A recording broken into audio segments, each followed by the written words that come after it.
Palace on Kalayaan Islands. No part of Philippines will be given to foreign power. Nanindigan po yung Palasyo Malacanang. One seed, 1 square inch of territory after Marcoleta's give up remark. Sabi ni Tariela kay Marcoleta, let us give Senator Marcoleta a chance. I suggest that the good senator join the MDA, fly to the Kalayaan Island group in the future. Ano sabi dito ni Marcoleta? Pakisabi niyo kay Commodore Tariela, kasama si Justice Carpio and Professor Batumbacal, magkita-kita kami para sa isang friendly debate. Gusto mo niya kami ipamigay itong aming municipality na napakaliit. Mga 500 man lang siguro mga tao doon, mga residente po. Pero municipality, ginawang municipality po.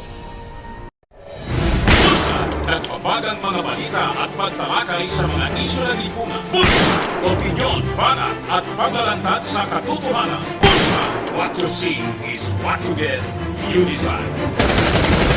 Palace on Kalayaan Islands. No part of Philippines will be given to foreign power. Nanindigan po yung Palasyo Malacanang. Not an inch. Ito pa. Armed Forces reiterates 1 seed, 1 square inch of territory after Marcoleta's give up remark. Nanindigan po yung Armed Forces. Kaya yung titulo natin dito, mainit yung balitaktakan po sa Senado. Yung resolusyon, mga kababayan, nagkainitan si Kiko Pangilinan at saka si Senator Alan Peter Cayetano. Naging topic doon yung mga komentary ni Ronald Llamas, dating political affairs secretary ng Pinoy administration. Tinawag yung mga senador na mga makachina. Ang bansag na sa kanila, senator. Yun ang naging topic, mga kababayan. Kaya sabi ni Ronald Llamas, hindi niya ako na-inform.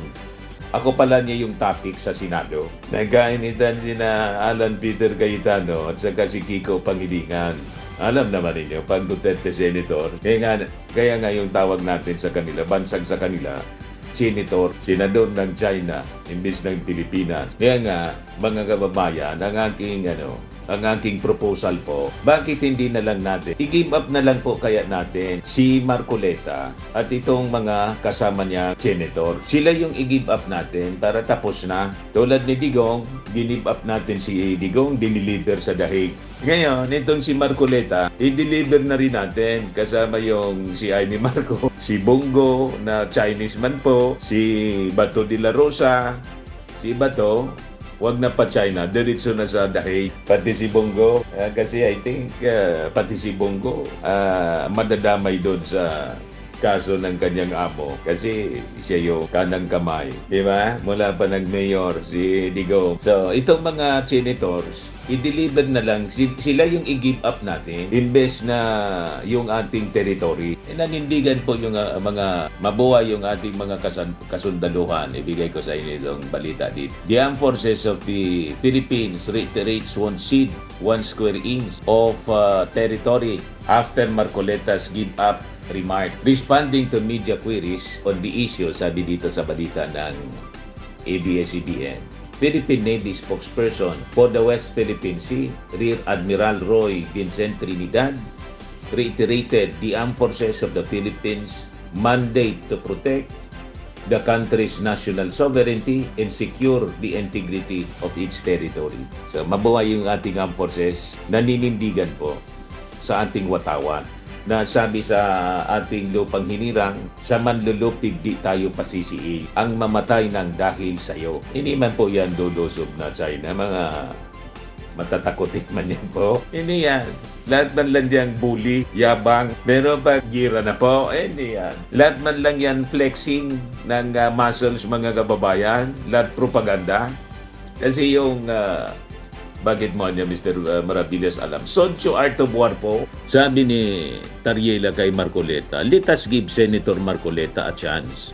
I suggest that the good senator join the MDA, fly to the Kalayaan Island group in the future. Ano sabi dito ni Marcoleta? Pakisabi niyo kay Commodore Tariela, kasama si Justice Carpio and Professor Batumbacal, magkita-kita kami para sa isang friendly debate bago yung pagpunta doon. Ayaw niyang sumama papuntang kasi baka kuyugin siya ng mga taga Kalayaan Island. Hindi na siya makauwi. Ibaon siya doon sa isla. Nervyoso itong si Tariela. Karamihan na mga residente doon, anak ng sundalo. Gusto mo niya kami ipamigay itong aming municipality na napakaliit. Mga 500 man lang siguro mga tao doon. Mga residente po. Pero ginawang municipality po, may mayor sila. Pagkatapos, gusto lang na isurrender ni Marcoleta, mga kababayan. So yun ang naisip nating solusyon, mga kababayan. Ano posisyon ninyo? Tama ang sila po, itong siyam na senators, isurrender na natin, mga wala mang pakinabang ng mga taong ito. Pero issue pa, 3 pa sa kanila, mga kababayan, sangkot sa sangkot sa flood control scandal. Mag full-time na sila ng mga Chinese.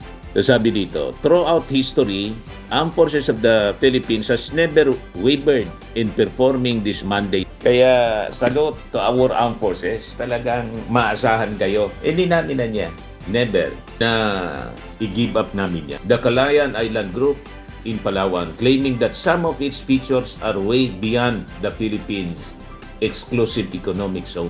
So yun, mga kababayan. Tapos, yung Palasyo Malacanang, salita na rin po, no part niya of the Philippines will be given to foreign power. Tuloy-tuloy ang ating napakaganda pa naman itong Kalayaan Island. No? Ang plano nga dito, mga kababayan, i-develop siya, sabi ni Speaker Martin Romualdez nung speaker pa siya, i-develop as destination. May airstrip siya na pinagawa pa nung panahon ng ating Pulacay. So sabi dito sa balita ng Inquirer, Malacanang stress that the Philippines will not surrender any part of its territory or interest in the West Philippine Sea following Senator Rodante Marcoleta's suggestion to give up the Kalayaan Island Group sa briefing ng Palasyo Malacanang ni Yusek Castro. Sabi po niya, President Marcos Jr. wants everyone to maintain a unified stance on the country's fight to protect its sovereignty in the West Philippine Sea. What the President also wants is for every Filipino to be able to convey what our rights are over our territory and what our interests are in the West Philippine Sea. The President's position niya remains the same. No part of our territory, nor any of our interests will be surrendered to any foreign power. Ganon ang matigas, mga kababayan, ng paninindigan ng ating Pangulo. Kaya sabi ko sa inyo, napaka-importante yung 2028 election. We have to totally reject all these senators, mga kababayan. O yung mga running for re-election na senator po, pero parang lahat yata fresh mandate pa. Hindi, si Robin pala, patapos na by 2028. We have to reject them. And sana naman, kahit ako'y, seryoso po ako, kahit ako po ay patawa-tawa, pangiti-ngiti, ito yung naisip natin na very effective na solusyon dito para mawala na yung mga traidor sa ating bayan. Might as well we surrender them to the Chinese government and strip them of Filipino nationality. Hindi na sila, mag-convert na sila bilang mga Chinese. Yun lang, mga kababayan, short video natin ngayon. Ako po si Dante Maravides. Bukas naman po. Bye-bye. God bless. Firmax Firming and Lifting Cream, pinapahid po sa mga pulses in affected area. Mainam po sa paninigas ng mga kasukasuan. Ito naman po, Automax Radiant Serum. Sa mukha naman yung application. Anti-aging po siya. You will look 10 years younger than your age. Sa mga cancer patients naman po, baka lang gusto ninyo itong itry. Neng siya Red Mix Fruit Drink. Hindi mo po siya gamot, food supplement siya. Kaya lang, gawa siya, mga kababayan, sa goji berry. Yung goji berry may anti-cancer properties. O ngayon, yung mga inquiries ninyo, dumiritso na lang kayo sa aming messenger sa Facebook para masagot namin agad. Ayos pa? Ayos na ayos niya, Mr. Maravilla. Sa mga nagana po ng malinis and spacious fitness gym, pumunta lang po kayo sa aming Colossal Fitness Gym. May Grab car rental din po kami.